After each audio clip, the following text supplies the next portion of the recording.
وحده لا شريك له. Dari poin yang ketiga ini adalah Kelembawi untuk kepada kader NU tidak mentolerir dari oknum-oknum Ba'lawi yang senantiasa membawa-bawa nama Rasulullah untuk kemudian digunakan kemanfaatannya untuk pribadi dan kelompok mereka, membawa-bawa nama Rasulullah, kemudian dengan membawa nama kemuliaan Rasulullah itu mereka mengambil manfaat dari sana. Jadi PBNU menginstruksikan kepada kader-kadernya di seluruh Indonesia untuk tidak mentolerir Ba'lawi yang senantiasa membawa-bawa nama mulia dari Rasulullah Muhammad SAW. Ya. Jadi kalau yang saya pahami dari instruksi itu demikian. Walaupun saya walaupun sebagai wakil ketua dari Perjuangan Wali Songo Indonesia memahami kader-kader PWI di bawah yang mempertanyakan tentang instruksi PBNU itu. Nah, tetapi di dalam kacamata saya ketika mencermati dari instruksi PBNU itu, dari poin ketiga ini jelas sekali pembelaan PBNU terhadap warga NU, terutama kader-kadernya, untuk tidak malam hari ini pertama yang akan saya bahas tentang itu, bahwa memang mubahalah itu awalnya itu terkait tentang nasab. Jadi mubahalah yang terjadi pada masa Rasulullah Muhammad SAW adalah tentang nasab, yaitu nasab Sayyidina Isa alaihissalam, di mana selama 500 tahun dunia dibohongi dalam tanda kutip dalam ajaran Islam bahwa Nabi Isa merupakan anaknya Tuhan. Jadi nasab Nabi Isa adalah anak daripada Tuhan. Kemudian setelah 550 tahun kurang lebih, datanglah kebenaran bahwa Nabi Isa bukan anaknya Tuhan. Dia hanyalah seorang hambanya Tuhan, seorang Abdullah, seorang hambanya Allah. Kemudian dari pihak Nasrani Najran ini dari Yaman, ini tidak menerima adanya sebuah qadiyah, sebuah khobar, sebuah mudda'a, sebuah proposisi dari Rasulullah bahwa Nabi Isa adalah hamba Tuhan, bukan anak Tuhan. Kemudian mereka datang untuk mengadakan mujadalah dengan Rasulullah Muhammad SAW. Kemudian Allah memerintahkan kepada Nabi Muhammad untuk melakukan mubahalah. Jadi mubahalah ini harus mempunyai sebuah unsur variabel perintahkan Tuhan. Karena dalam Al-Quran dikatakan, "Faman hajaka min ba'di ma ja'aka minal ilmi faqul ta'alau nad'u abna'ana wa abna'akum wa nisa'ana wa nisa'akum summa nabtahil naj'al la'natallahi 'alal kadzibin." Nah, jadi unsur pertama variabel daripada mubahalah yang diberitakan oleh Al-Quran adalah ada perintah Allah di sana. Yang kedua tentang nasab, bahwa mubahalah ini tentang nasabnya Nabi Isa yang tidak tersambung ke Allah. Diberitakan oleh Rasulullah bahwa nasabnya Nabi Isa ini tidak tersambung ke Allah. Dia hanya hambanya Allah.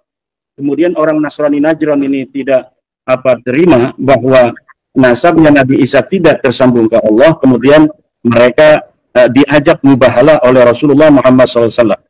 Di dalam hadis-hadis dikatakan, seandainya orang-orang Nasrani Najran ini menerima mubahalah itu, kata Rasulullah dalam sebuah hadis, sesungguhnya aku telah diberitakan bahwa mereka semua akan hancur lebur, mereka semua akan mati. Ya, begitu kira-kira apa yang diberitakan oleh Rasulullah Muhammad SAW.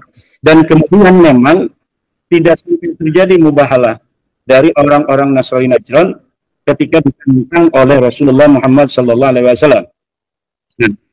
Nah, kemudian mubahalah pula di dalam tradisi Islam ini ada yang terjadi atau tantangan dari para sahabat tentang sebuah hukum, misalnya tentang hukum waris dan sebagainya. Ketika terjadi perbedaan pendapat, kemudian para ulama ini sampai mengatakan seperti Ibnu Abbas bahwa saya siap bermubahalah, gitu. Tetapi tidak diberitakan apakah sampai kemudian terjadi. Nah, jadi intinya yang ingin saya katakan tentang mubahalah, bahwa mubahalah ini arti dari secara literal berasal dari al-bahlu. Al-bahlu itu artinya melaknat. Jadi orang bermubahalah dengan menggunakan wazan mufa'alah bina musyarakah, itu kemudian artinya saling melaknat. Karena al-bahlu itu maknanya saling melaknat, maka kemudian mubahalah itu maknanya dengan bina musyarakah saling melaknat. Al-bahlu melaknat, al-mubahalah saling melaknat. Nah, dan itu diberitakan oleh Rasulullah, sekali lagi saya ulangi, bahwa orang yang bermubahalah itu disampaikan kepada Rasulullah, jika mereka itu berani tentang nasabnya Nabi Isa yang terputus kepada Allah ini, kalau mereka berani itu mereka akan terkena azab, mereka akan hancur binasa. Nah, itu yang diberitakan oleh Rasulullah Muhammad SAW. Itu yang pertama. Yang kedua, yang ingin saya katakan sebelum nanti kita dengarkan Dr. Sugeng Sugiharto, kebanggaan kita bersama ini, adalah tentang isu yang kedua yang sekarang sedang berkembang di dunia maya, adalah tentang surat instruksi dari PBNU nomor 3975 tahun 2025 tentang instruksi PBNU untuk pengurus wilayah, pengurus cabang, dan Banom NU. Di antara instruksi itu ada hal-hal yang bagi sebagian masyarakat ini dianggap ada offset di sana bagi sebagian masyarakat, terutama terkait dengan penyebutan nama PWILS, di mana di sana dikatakan dalam beberapa poin, ada 5 poin semuanya, dalam 1-2 poin itu terkait dengan isu nasab, di antaranya di poin keempat menyebut secara tegas nama Perjuangan Wali Songo Indonesia. Yang ingin saya katakan bahwa surat sebuah organisasi untuk kadernya itu adalah hal yang biasa dan itu wajar-wajar saja. Jadi jika PBNU sebagai sebuah organisasi kemudian membuat surat instruksi untuk kader-kadernya akan sebuah kegiatan atau akan sebuah sikap organisasi, itu adalah hal yang biasa yang harus kita hormati. Itu yang pertama. Yang kedua adalah bahwa PBNU dan PWILS secara hukum itu sama-sama organisasi yang berbadan hukum. Jadi PBNU mempunyai badan hukum tersendiri, PWILS pula memiliki badan hukum yang tersendiri, yang keduanya memiliki kekuatan hukum untuk diperlakukan yang sama di depan hukum Republik Indonesia ini. Kemudian keduanya harus sesama organisasi yang berbadan hukum, harus mempunyai apa namanya itu sebuah komitmen untuk saling menghormati dan saling menjaga. Yang selanjutnya tentang isi daripada instruksi PBNU yang dinilai oleh beberapa aktivis PWI ini ada sesuatu hal yang apa namanya bagi mereka itu menyedihkan, katakanlah demikian, yaitu ada beberapa kalimat ya, nanti yang saya catat. Instruksi ini adalah larangan kepada pengurus NU untuk tidak mentolerir sikap, perilaku, ucapan siapapun dari pihak manapun yang menyimpang dari nilai-nilai syariat, lebih-lebih dengan menyalahgunakan kemuliaan Rasulullah. Nah, dari poin ini PBNU sangat tepat sekali, sangat bijaksana menginstruksikan kepada para pengurus untuk tidak mentolerir sikap-sikap, ucapan-ucapan yang menyimpang dari nilai-nilai syariat, lebih-lebih menyalahgunakan kemurnian Rasulullah Muhammad SAW atau kemuliaan Rasulullah. Dan ini tentunya bagi kita telah mengetahui bahwa yang selama ini selalu membawa narasi-narasi tentang Rasulullah adalah dari klan Ba'alwi. Jadi sebenarnya PBNU di dalam hal ini yang paling dijadikan titik berat dari poin yang ketiga ini adalah klan Ba'alwi. Untuk kepada kader NU tidak mentolerir dari oknum-oknum Ba'alwi yang senantiasa membawa-bawa nama Rasulullah untuk kemudian digunakan kemanfaatannya untuk pribadi dan kelompok mereka. Membawa-bawa nama Rasulullah, kemudian dengan membawa nama kemuliaan Rasulullah itu mereka mengambil manfaat dari sana. Jadi PBNU menginstruksikan kepada kader-kadernya di seluruh Indonesia untuk tidak mentolerir Ba'lawi yang senantiasa membawa-bawa nama mulia dari Rasulullah SAW. Ya.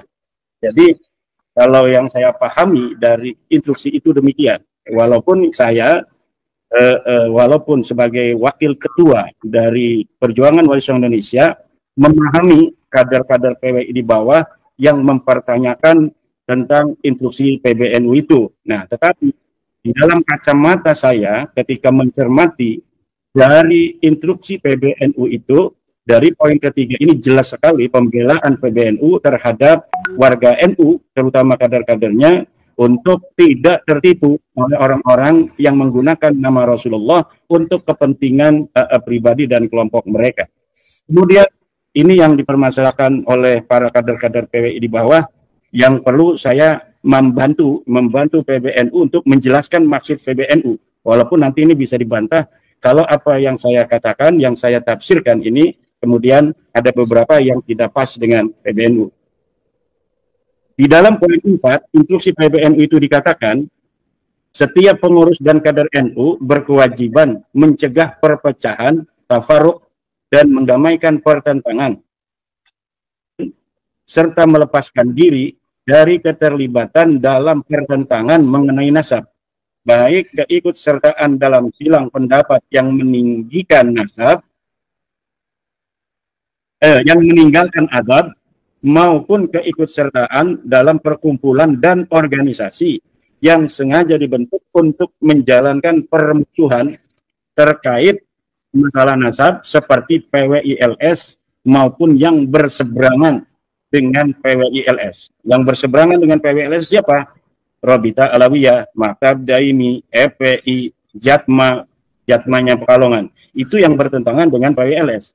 Jadi poin keempat itu bukan khusus untuk PWI, tetapi juga seluruh kader NU tidak boleh berada di pihak Robita Alawiyah, tidak boleh berada di pihak EPI, tidak boleh berada di pihak Jatma, tidak boleh berada di pihak Maktab Daimi. Ini tentunya instruksi yang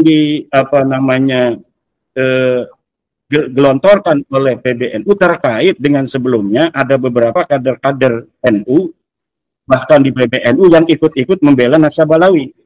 Ada Gus Fahrur, ada Gus Nusron, ada Gus Faiz, ya kan, yang ikut serta di dalam perdebatan nasab ini. Nah, sekarang dengan adanya surat PBNU ini tidak boleh lagi ada kader-kader NU baik di tingkat pusat seperti nama-nama yang telah saya sebutkan maupun di tingkat wilayah dan tingkat kabupaten yang membela Nasab Alawi. Jadi ikut serta di dalam kegiatan PWI juga itu diinstruksikan tidak boleh. Begitu pula ikut serta di dalam organisasi Rabita Alawiyah, organisasi EPI, organisasi Jatma, Maktab Daimi, atau organisasi habaib lainnya. Ini tidak boleh oleh PBNU dari surat instruksi yang pada kemarin tanggal 2 itu dikeluarkan oleh PBNU. Nah, jadi ini yang kurang menjadi perhatian oleh para kader-kader PWI di bawah, bahwa PBNU ingin menempatkan dirinya sebagai wasit yang adil, tidak ingin berpihak dalam masalah nasab ini. Dan ini dengan adanya instruksi PBNU ini menegaskan bahwa framing-framing atau sebuah pandangan-pandangan dari beberapa pihak yang menyatakan bahwa PBNU lebih memihak Ba'lawi ini terbantahkan oleh adanya instruksi PBNU ini, bahwa PBNU menempatkan dirinya tidak ikut campur di dalam mendukung atau menolak dari Nasab Ba'lawi. Tetapi PBNU mempunyai kepentingan untuk mengislah datil bain itu agar tidak terjadi perpecahan di antara masyarakat. Nah, saya tidak tahu nanti langkah-langkah seperti apa konkretnya yang akan dilakukan PBNU untuk menerjemahkan agar tidak terjadi perpecahan itu. Apakah nanti diinstruksikan atau diminta Ba'lawi untuk tidak lagi mengaku-ngaku sebagai keturunan Nabi di hadapan masyarakat Indonesia? Mungkin seperti itu. Atau nanti minta kepada PWILS untuk tidak lagi membahas nasab Ba'lawi. Jadi di satu sisi mungkin nanti PBNU akan meminta kepada Ba'lawi seluruh Indonesia tidak lagi mengaku sebagai cucu Nabi karena memang tidak terbukti secara ilmu nasab dan tes DNA, juga nanti diminta untuk perdamaian itu dari PWI juga tidak lagi untuk mempermasalahkan nasab Balawi karena Balawinya sudah tidak lagi mengaku sebagai turun Nabi. Mungkin nanti seperti itu yang saya pandang dari surat PBNU itu. Nah, kemudian tentang tes DNA, ada sebelum nanti diterangkan oleh Dr. Sugeng, ada framing-framing bahwa tes DNA ini hanya tentang nasab Balawi yang putus dan mustahil secara DNA ini hanya diungkapkan oleh Dr. Sugeng Sugiarto dari Indonesia. Dan ini tidak tepat sekali. Karena apa? Tentang nasab daripada Ba'lawi yang tidak tersambung secara DNA kepada Rasulullah, ini sudah banyak dibicarakan oleh pakar-pakar di Timur Tengah juga. Saya bisa menyatakan bahwa para pakar-pakar ulama-ulama di Timur Tengah itu lebih dari 10 orang yang saya ketahui sudah menyatakan bahwa orang Arab itu berhaplogrup J1. Dan keturunan daripada Rasulullah juga berhaplogrup J1. Di antaranya yang menyatakan bahwa orang Arab harus J1, satu pakar DNA Profesor Ubaidillah menyatakan DNA Arab adalah J1. Lihat dalam kitab Muqaddimah fi Ilmil Ansab halaman 189. Dua, Profesor Ali bin Muhammad As-Saikhi, DNA bangsa Arab adalah J1. Lihat juga di kitab Muqaddimah fi Ilmil Ansab halaman 189. Tiga, Umar bin Abdul Aziz menyatakan bahwa DNA Arab adalah J1. Lihat, masih ada di YouTube. Kemudian Profesor Dr. Abdullah As-Suaibi menyatakan DNA orang Arab dan DNA daripada keturunan Rasulullah adalah J1. Lihat di dalam yemenisport.com. Kemudian Dr. Hadi Amili menyatakan bahwa keturunan Rasulullah Muhammad SAW itu J1. Lihat di web Quraisy dan Bani Hasim Project. Kemudian keenam, Dr. Adil Hasan Al-Husain. Lihat di Jihad.net menyatakan hal yang sama bahwa haplogrupnya bangsa Arab adalah J1. Kemudian Dr. Adil Asram ada menyatakan bangsa Arab dan keturunan Nabi Muhammad adalah J1. Kemudian Dr. Abdullah Al-Raji, Adnan Hamjan, Umar Al-Sharif Al-Jammazi, Sayyid Hussein Al-Alawi. Ya, dari nama-nama yang saya terakhir disebutkan ini terdapat dalam family tree DNA. Ini ada 11 minimal yang saya baca dari artikel-artikel mereka menyatakan keturunan Nabi Muhammad, keturunan Arab itu berhaplogrup J1. Ini adalah ulama-ulama Timur Tengah dan orang yang hari ini mengaku keturunan Nabi Muhammad sallallahu alaihi wasallam tapi haplogrupnya bukan berhaplogrup J1 seperti Ba'lawi yang berhaplogrup G, mustahil sebagai keturunan Nabi Muhammad SAW, dan orang yang mengakuinya masih mengakuinya bahwa mereka adalah turun Nabi Ba'lawi ini dengan ada hasil tes DNA yang menyatakan sama sekali mereka bukan keturunan dari bangsa Arab, maka menurut saya ini termasuk orang-orang yang menyakiti daripada Rasulullah Muhammad SAW. Kiai Mat, di dokumen manapun di online itu nggak ketemu dokumen Muktamar NU Dono Hudan, saya nggak ketemu lagi. Padahal itu progresif banget. Betul, tes DNA itu buat menolak nasab. Menolak nasab sampai 100.000 tahun bisa ditolak, Kiai. Nah itu kenapa dokumennya kemana-mana nggak ada? Apa di take down oleh PB? Kok kayak disembunyikan gitu? Sudah ada bukunya. Jadi walaupun di dalam portal-portal itu tidak ada, itu ada buku-buku yang sudah dicetak tentang hasil-hasil muktamar. Jadi nanti kita bisa untuk merujuk kepada buku-buku yang dicetak itu. Itu jadi kalau tadi yang penjelasan Pak Dr. Sugeng Sugiarto tentang nasab Balawi dari DNA itu ya sudah tidak lagi bisa untuk berkelit. Saya kira tadi pertanyaan Pak Fatul Huda tentang balik ke apakah ada para ilmuwan-ilmuwan yang kemudian menginterupsi dari kesimpulan bahwa orang Arab itu J1, dan itu sudah begini, saya perhatikan semakin lama dari mulai tahun 2000-an itu, bahkan sebelum itu, semakin banyak sampel-sampel itu ditemukan, semakin memperkuat bahwa orang Arab keturunan Nabi Muhammad SAW hari ini ya J1 itu. Jadi semakin lama nanti ilmu pengetahuan terus berkembang, tes DNA semakin dikenal publik, ini semakin sempit bagi Ba'lawi untuk berkelit. Lebih baik hari ini mundur dari pengakuan sebagai turun Nabi daripada dipermalukan oleh peradaban masa depan. Nah, nanti Gus Ajis, saya pernah menonton sebuah tayangan Gus Ajis yang di dalamnya ada beberapa kabilah-kabilah di Yaman itu berdasarkan tes DNA-nya masing-masing. Nah, itu mungkin nanti Gus Ajis bisa untuk mengelaborasi kembali dari keterangan itu sehingga framing-framing hari ini yang dikatakan tentang bahwa J1 itu belum konklusif itu terbantahkan karena memang ilmu pasti itu semakin lama bukan semakin tidak pasti, tapi semakin lama semakin pasti karena dia bersifat badihian jalian yang tidak bisa diman'u. Dalam ilmu filsafat Islam itu ada proses munadharah. Munadharah itu hanya bisa kepada sesuatu yang bersifat nadhari dan istidlali. Untuk sesuatu yang badihian jalian seperti ilmu DNA ini tidak bisa untuk terjadi perdebatan di sana. Nah, adapun tentang awal mula terjadinya konklusi dari para pakar tentang DNA Arab itu merujuk kepada J1, itu perdebatan awal yang kemudian kita telah menemukan dari kesimpulan-kesimpulan para pakar yang secara mujmal itu disampaikan. Sekarang kita secara tafsili sudah paham karena setiap waktu Bapak Dr. Sugeng memberikan pencerahan kepada kita. Bahkan sepertinya Bapak Dr. Sugeng itu ingin kembali dari awal sebagai peneliti pertama.